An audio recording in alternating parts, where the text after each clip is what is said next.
For 5 centuries, the crossroads of Europe and Asia has been known as Istanbul. Once, it was called Constantinople. A Christian island in a Muslim sea, it withstood every assault by the warriors of Allah. In 1453, the Sultan besieged the city with a new army, men sworn to lay down their lives for him. An army of slaves, they were the sword of Allah and the scourge of Christendom.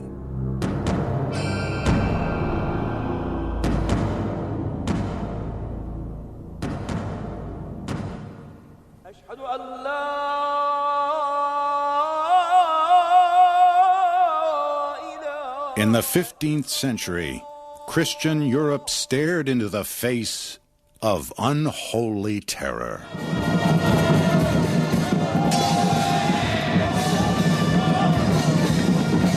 Rising out of Asia Minor like a whirlwind, the Ottoman Turks stormed into Eastern Europe.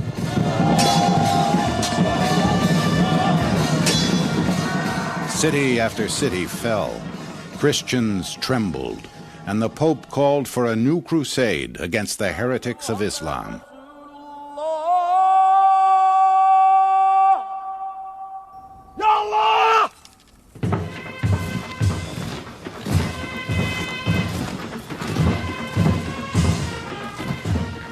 The Turks did not fear these holy warriors, for the Sultan had his own, his elite infantrymen, the Janissaries, respected by Muslims, dreaded by Christians, and surpassed by no one.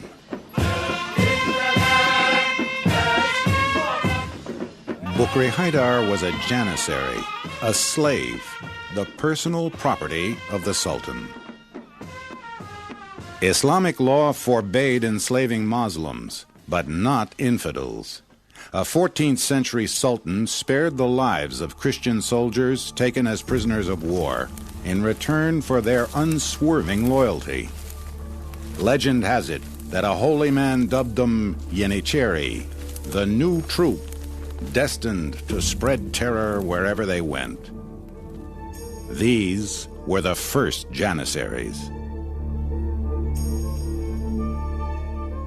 Whenever the Turks invade foreign lands and capture their people, an imperial scribe follows immediately behind them, and whatever boys there are, he takes them all into the Janissaries and gives 5 gold pieces to each one and sends them across the sea.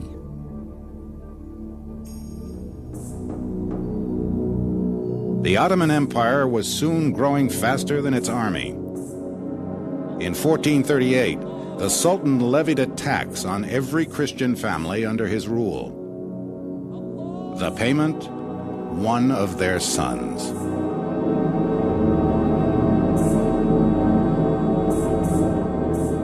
Every 5 years, the Sultan's representatives scoured the countryside to collect the tax. He could not take an only son nor a gypsy, since gypsies were considered unreliable, but any other healthy boy between 8 and 18, like Bukri Haydar.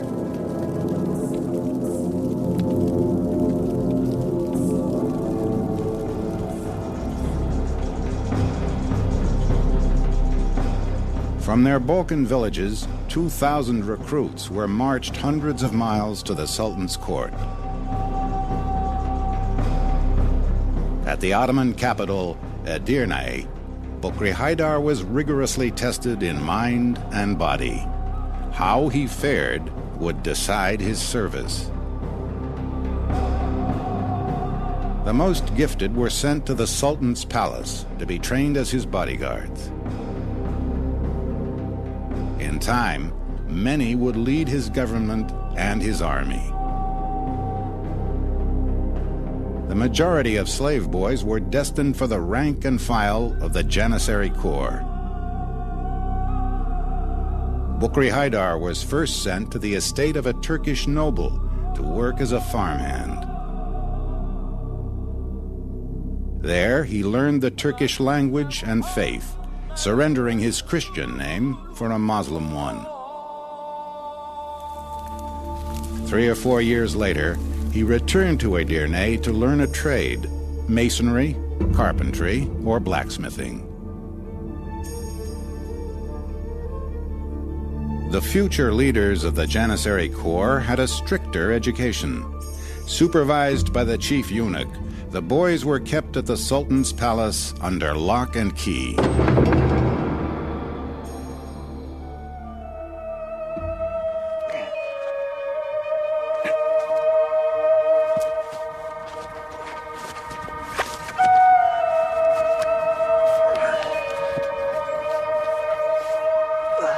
For cadets like Bukri Haidar, training could continue for 8 hard years. Wrestling, weightlifting, swordcraft, lance throwing, horsemanship, and archery.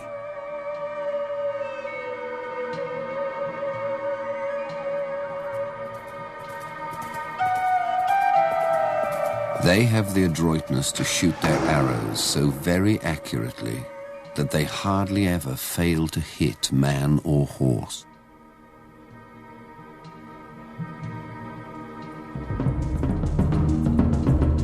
In 1444, alarmed at the spread of the Muslim Empire, the Pope declared a holy war. Against the Crusaders, Bukri Haidar would put his long education to the test. At the Black Sea port of Varna, Christianity and Islam met in battle.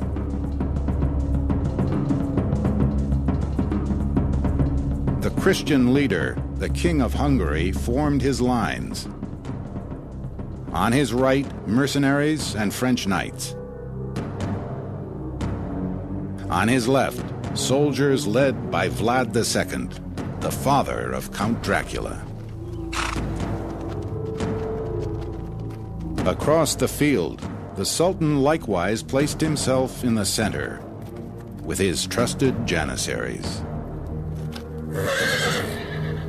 The Janissaries before him, and behind them the camels, and a trench is made up all around, and a rampart heaped up next to it.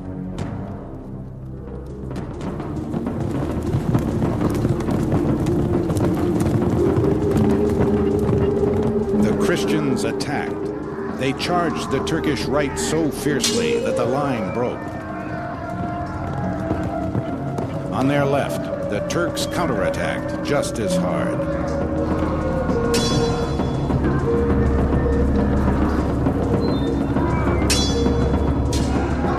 The battle went on until the afternoon, and heads rolled on the field like pebbles.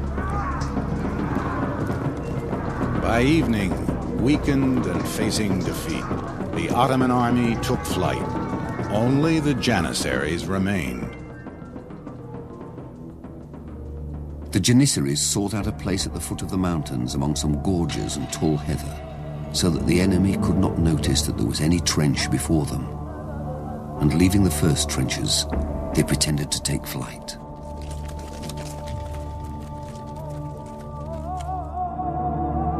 As the Hungarian king pressed on, one of his generals tried to stop him. You don't want to fight the archers in the hills, for they will kill your horses and your men will be lost.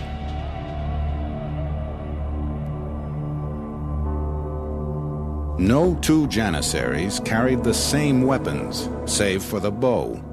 Bukri Haidar had long ago mastered the skill of archery. From far off, his arrows rained down on the Crusaders.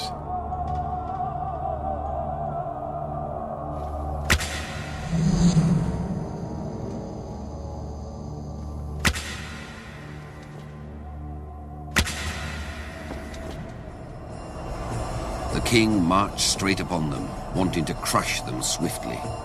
Thus, this gorge became completely full of cavalry.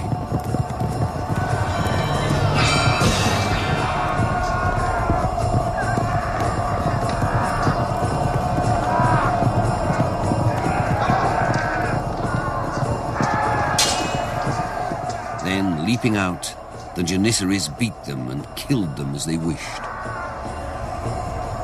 In the thick of the fight, Bukri Haydar faced a resplendent knight.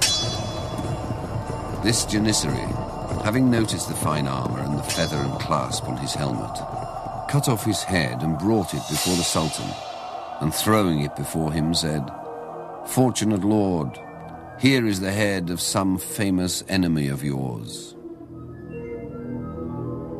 It was the King of Hungary.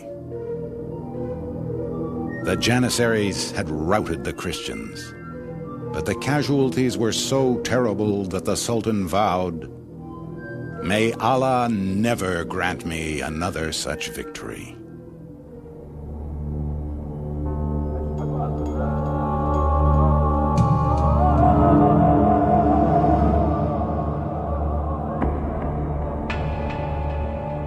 Bukri Haydar was rewarded with promotion.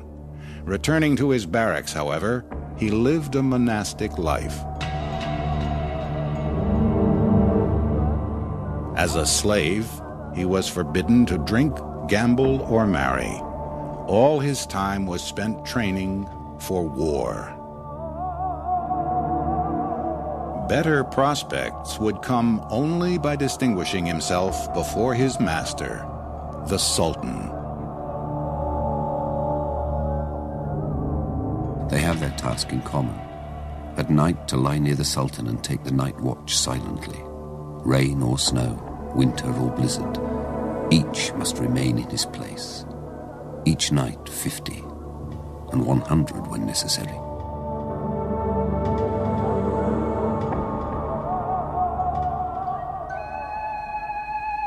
Even slaves had to be kept satisfied if their loyalty was to be kept.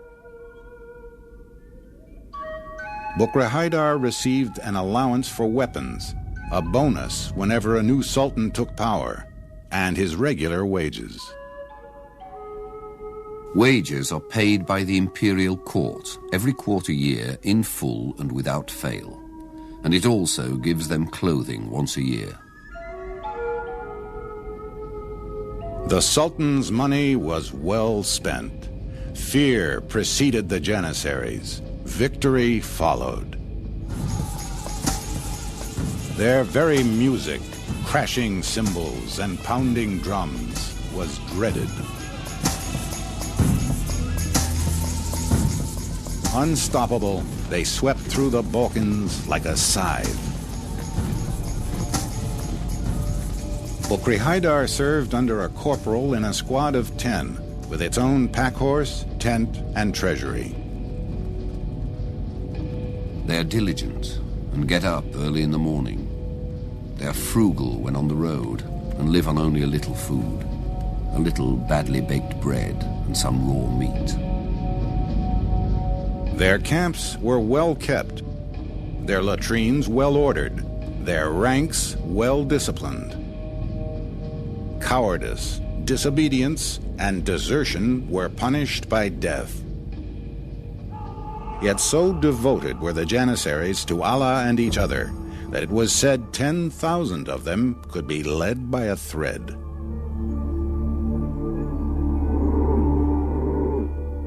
Nine years after the Battle of Varna, the Janissaries came to the last bastion of Christendom in the East, Constantinople.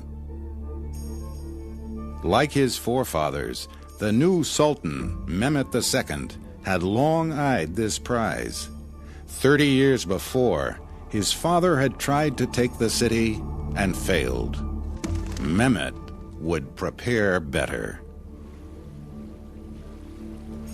In March 1452, Mehmet Bey the Turk set about building a fine castle 6 miles from Constantinople, towards the mouth of the Black Sea. It had 14 towers, of which the 5 principal ones were covered in lead and very strongly built. And it was made for the express purpose of taking the city of Constantinople. Towering over the straits of the Bosphorus, this citadel blocked any ship from sailing into Constantinople. The Turks called their new fortress the Throat Cutter. Surrounded and outnumbered, the defenders of Constantinople placed their trust in a double wall, 100 feet wide, surrounded by a moat. Against the Turks, it had always proved impregnable. By sea, the city was protected by only a single wall, but it too was unapproachable. A heavy iron chain, slung across the narrow stretch of water called the Golden Horn, sealed off the harbor from Turkish vessels. On April 2nd, 1453, the first troops came into sight of Constantinople. The Sultan approached and placed his forces so that they extended from one sea to another. On a hill near the city, the Sultan made his camp, ringed by thousands of his warriors. The ground was completely invisible, being covered with Turks, particularly the Janissaries, who were the fiercest of all the Turkish soldiers.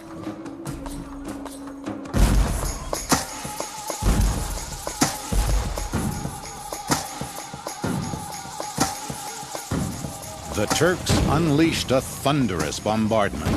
Huge chunks of the city's walls collapsed. Under cover of darkness, the defenders rebuilt them. The Turks fared no better by sea. Their first attempt to capture the Golden Horn ended in disaster. Christian galleys showered them with burning arrows. Many ships were lost, along with 12,000 men. Enraged, the Sultan had his admiral deposed and flogged, and distributed his possessions among the Janissaries.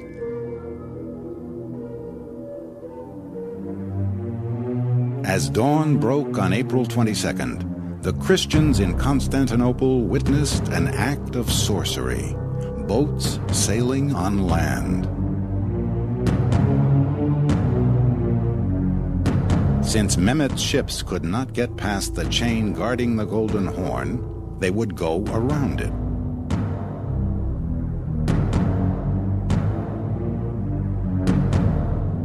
With horror, the Christians watched as the Turkish fleet slithered into their harbor.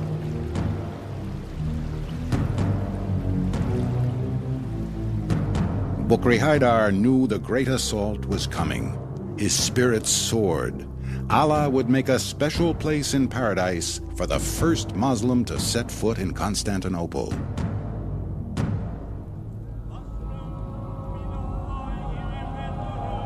All night, the Janissaries prayed and celebrated.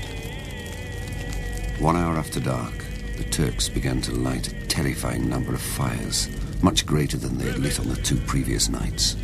But worse than this was their shouting, which was more than we Christians could bear.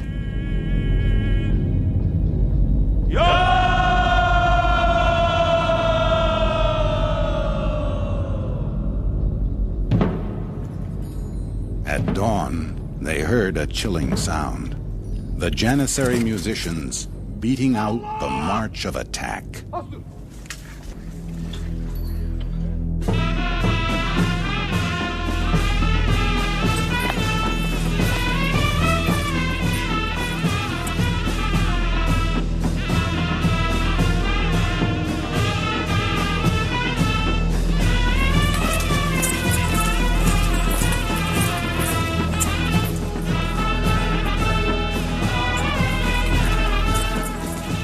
When the next day came, the cymbals began to sound and the pipers and trumpeters joined in, giving the signal for assault.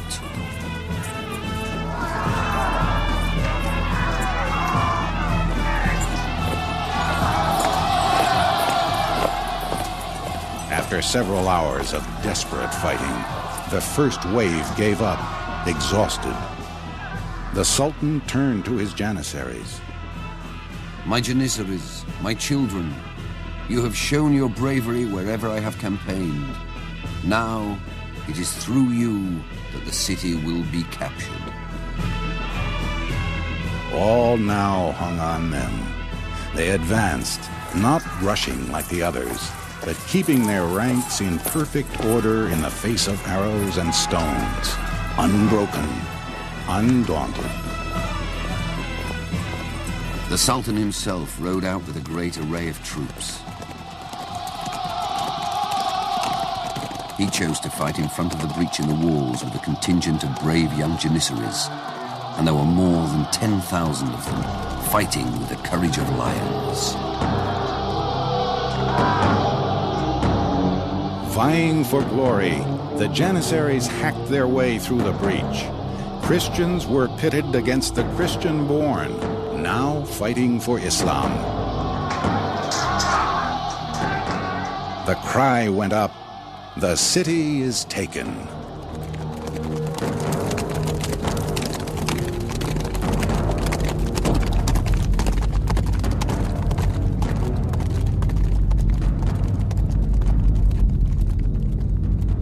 Having won honor, the Janissaries now sought plunder.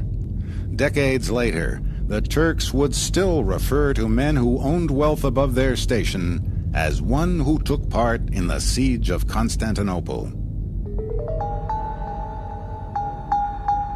The Sultan moved the Ottoman capital to Constantinople, renamed it Istanbul, and ushered in a golden age for the empire.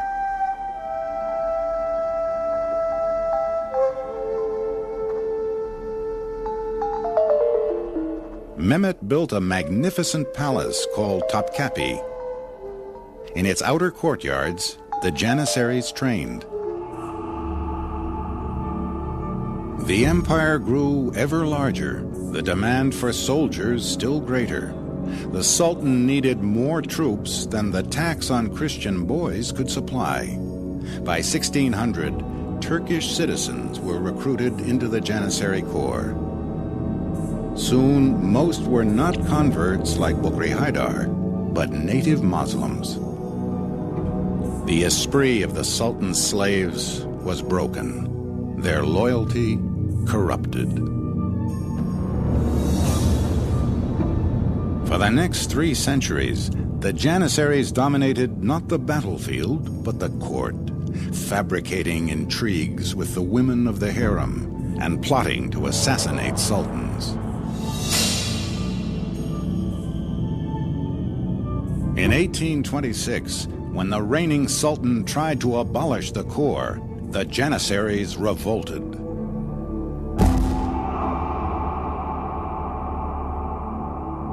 The sultan retaliated by wheeling his cannon up to their barracks and opening fire. Most of the Janissaries were killed. The rest were taken to the public square and executed. What the Sultan had created, he destroyed. An army of slaves serving no one but him.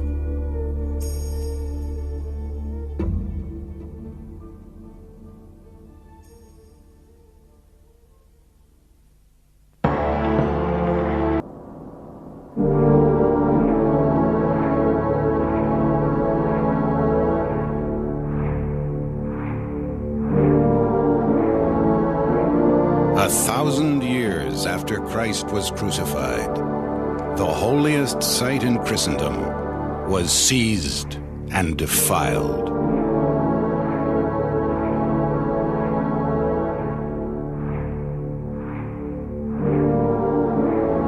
The Pope beseeched all Christians to unite in a great crusade.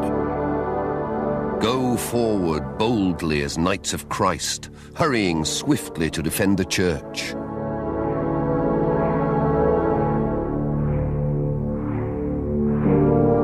His call was heeded by a new order of knights who pledged their lives to retake the Holy Land. Warrior monks fighting for God and betrayed in the end by their own church.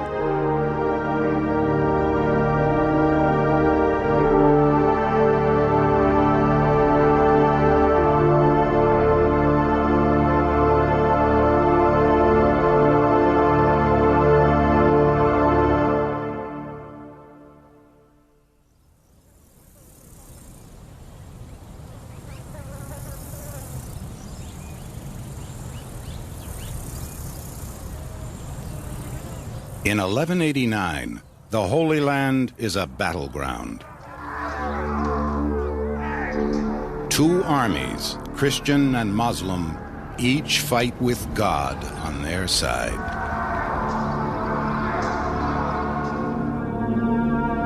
At the place of honor in the Christian lines, Gérard de Riefort commands Allah's worthiest foe, the Knights Templar. These men, brave and rigorous in arms, have struck hard with frequent attacks, both secretly and openly, so that those who previously terrorized us now regard themselves as most happy if they are permitted to live in peace. So terrible are the Templars that the great Muslim general Salah ad-Din, as generous as he is shrewd, has shown them no mercy.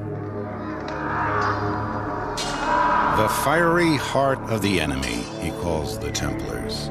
These, more than all the others, destroy the Arab religion and slaughter us.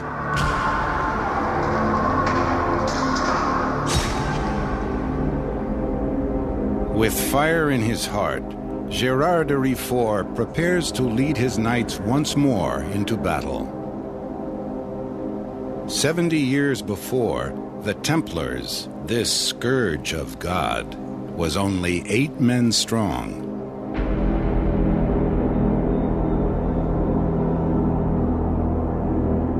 On the road to Jerusalem, 2 French nobles saw the light. Hugh de Payon and Godfrey de Saint-Omer, traveling with 6 other knights, vowed to safeguard the progress of pilgrims to the Holy Land. Reaching Jerusalem, retaken from the Muslims, they hurried to the Holy Sepulchre, the very site, as all good Christians knew, where their Savior was crucified. There, as all good pilgrims did, they etched a cross in its stones.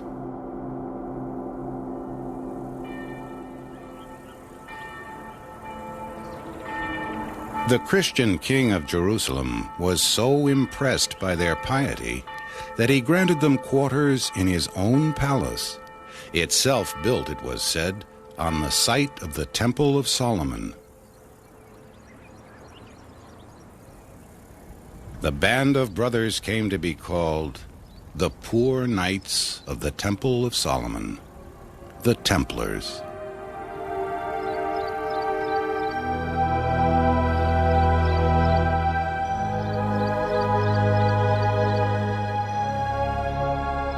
They took a vow of poverty and took as their seal the image of 2 knights sharing a horse. Nurtured by the Pope himself, the new order flourished. To buy their own salvation, noblemen gave the Templars armor, horses, and land.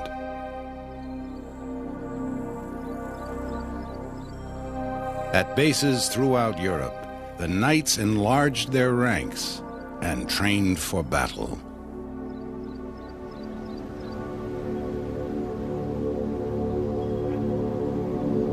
Soon, from their own storehouses and monasteries, the Templars were sending supplies and men to the Holy Land, the sons of nobles who had spent their youth preparing for war. Among them, a young Flemish knight, Gérard de Riefort.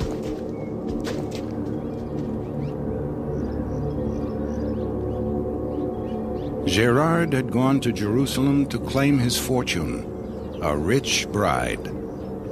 Before he arrived, his betrothed was sold to another man. Gérard now wed his fate to the Templars.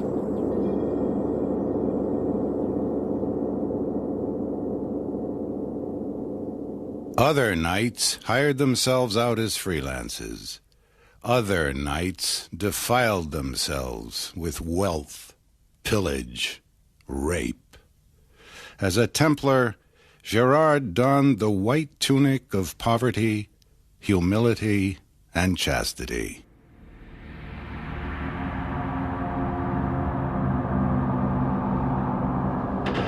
a ceremony both secret and sacred, Gerard committed himself to God. You seek what is a great thing, but you see us from the outside. You cannot know the austerities of the order. For when you wish to be on this side of the sea, you will be sent to the other side. And if you want to sleep, you will be awoken. And if you wish to eat, you must go hungry. Now, decide, good gentle brother, if you could tolerate all these hardships.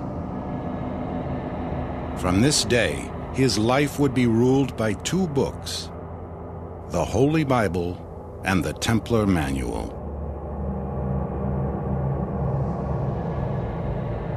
Too much talk is not without sin. We altogether prohibit idle words and wicked outbursts of laughter. No brother should swear when angry or calm, nor should he ever say an ugly or vile word.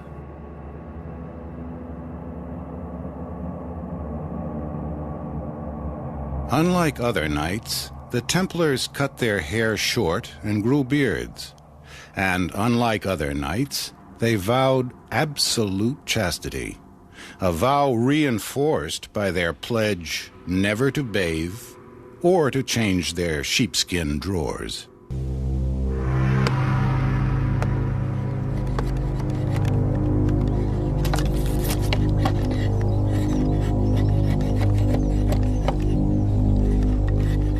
On a crisp morning in October, an order passed through their camp. Gerard de Riefort made ready for battle. He first donned a quilted jacket to pad his torso, then 20 pounds of mail, made of thousands of interlocking ringlets, small enough to deflect an arrow.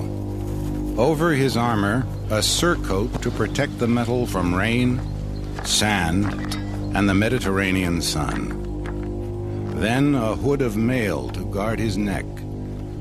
And last, his iron helmet.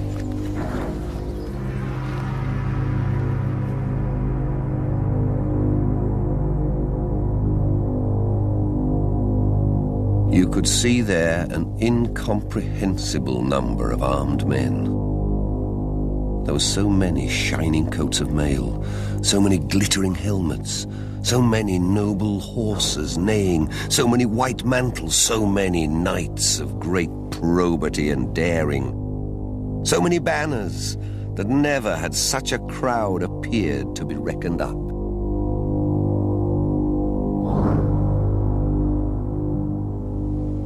The Templars rallied by their Grand Master and their banner, black and white, a reminder of the battle between good and evil they were called to fight. Its motto stiffened their resolve, not for ourselves, but for God. Gerard led his Templars in prayer with the Psalm of David. Not unto us, O Lord, not for ourselves, but for God. The two enemies were as unlike in warfare as they were in faith. The Crusader knights fought at close quarters, hand to hand and heavily armed. The Templars fought as a formation. Their discipline was scorned by their comrades, but respected by their foe. Their first attack is the most terrible. In going, they are the first. In returning, the last. Lightly armed and cool-headed, the Muslim horsemen struck like hornets and fled just as fast. Unlike the Crusaders, they felt no shame in fighting at arm's length, nor in living to fight another day.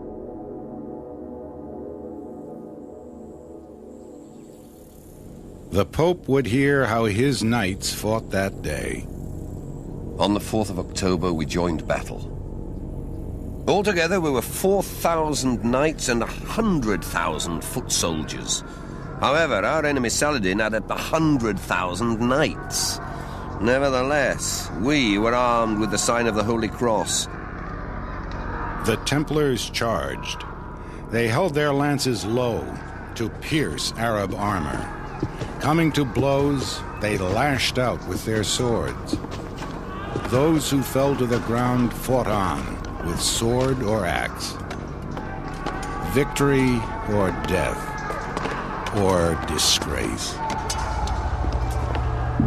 Should any of them, for any reason, turn his back to the enemy, or come forth alive from a defeat, or bear arms against the Christians, he is severely punished.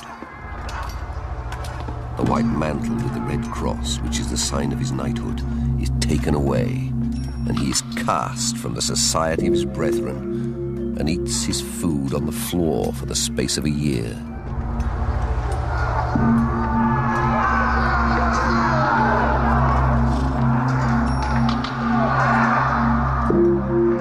No knights were disgraced this day. In their eyes, God fought with them. Allah abandoned his followers, and his followers abandoned the field. They fled before our swords, and we pursued them up to their very tents. We managed to kill 500 of Saladin's knights, far more than we had hoped. While we were engaged in battle with Saladin, 5,000 knights left the city and made a sudden attack on us. We still managed to hold up against Saladin on one side and offer courageous resistance on the other, before retreating to our camp.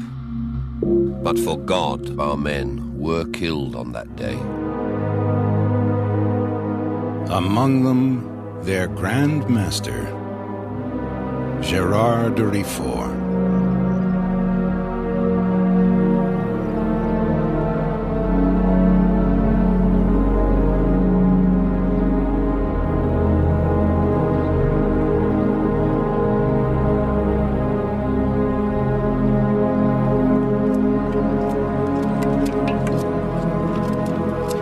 The siege went on.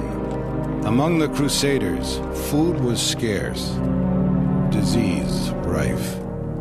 Christians died or deserted, but the Templars stayed.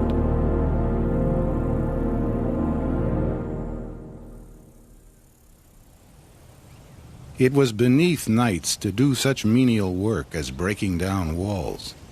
Instead, they undermined Acre with money. With Templar gold, the Crusaders bought siege machines. Led by the English king, Richard the Lionheart, the Christians spent the summer of 1190 trying to breach Acre. They filled in the moat and brought up battering rams. They wheeled a siege tower toward the defenders, but the walls were too strong. After 2 years of holding out, the city was defeated by starvation. In July of 1191, Acre yielded.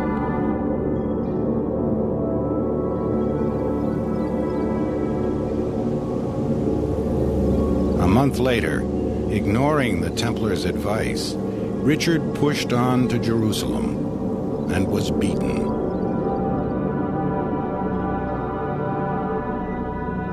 For another century, holy warriors battled each other for the Holy Land. Across the sands of Palestine, Christian armies, multitudes up to 100,000 strong, flowed and ebbed.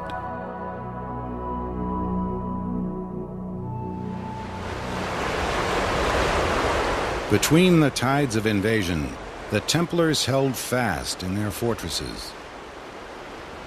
No other knights knew the land or the enemy so well. As warriors and diplomats, the Templars kept the Muslims at bay.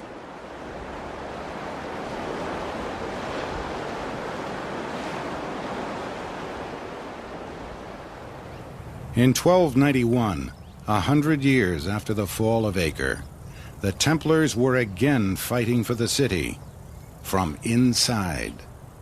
Unlike the defenders before them, they refused to surrender. Like them, they perished.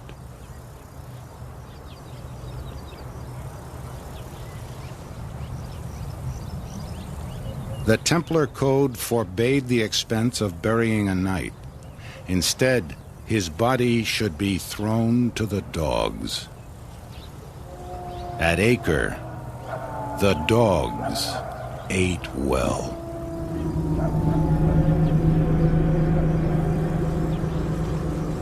With Acre went the Holy Land. After 2 centuries, the ordeal of driving a people from their own soil proved too great. 20,000 Templars were left in the land they fought for, their souls already departed. As an order, the Templars survived and thrived. While in Palestine, they had become skilled not only as warriors and diplomats, but as merchants. So rich had they grown that the Templars, sworn to poverty, were now bankers to Europe. Their power rivaled kingdoms. Now the very church for which they once fought so bravely turned on them.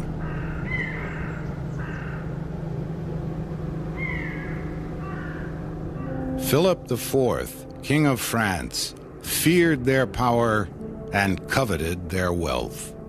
With the Pope, he plotted their ruin.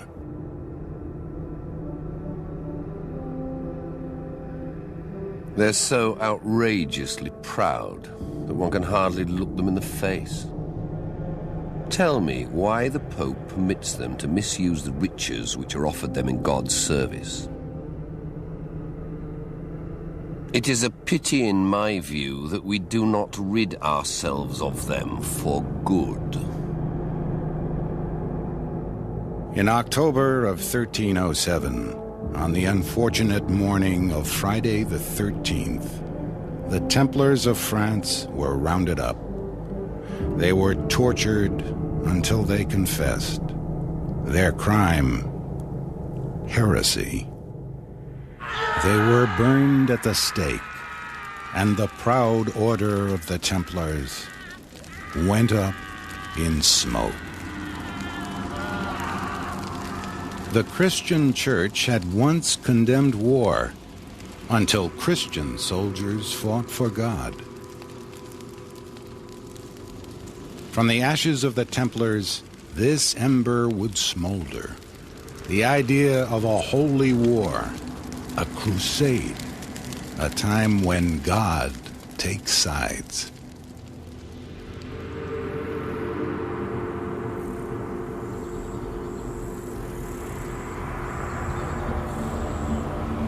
In 1314, Jacques de Molay, the last Grand Master of the Knights Templar, was burned at the stake. Legend says he cursed the Pope and the King. "Next year," he swore, "I shall bring you to stand judgment before the Almighty." Within a month, the Pope was dead. 7 months later, the King of France fell from his horse while hunting and died. Perhaps God had chosen sides.